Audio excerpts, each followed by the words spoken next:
Hi guys! So share ko lang sa inyo tong Fonterra app.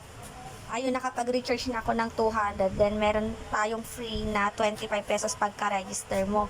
So, since may 225 na ako, pupunta ako dito sa shop. Bilhin natin tong um, 225 na ang daily income is 29 pesos. So, magiging 2,320 pesos siya in 80 days. Para lang siyang baby wheels tsaka anyways. So, click na natin tong buy now.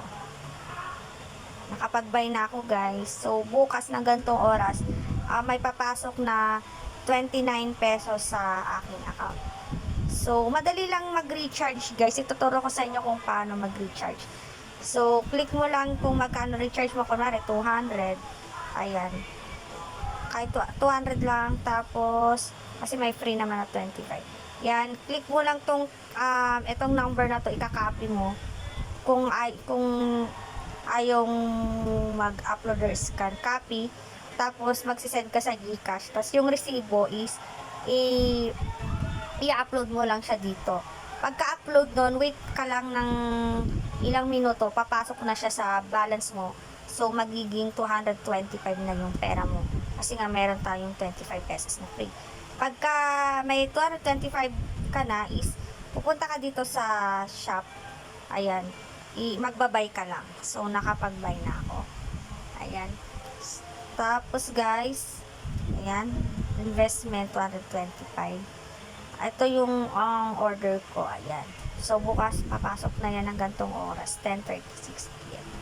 So, para lang siyang, guys, no? Baby whales, tsaka any whales. Ayun, guys.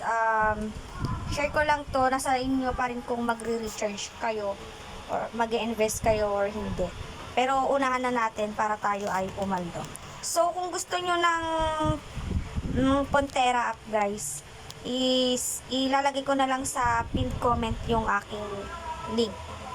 Tapos meron na rin silang app download. Ayan, click mo lang tong app download. Ito na nakalagay dito.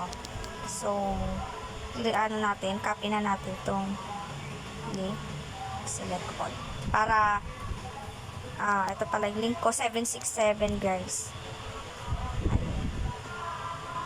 So, yun lang guys. Thank you for watching. Bye!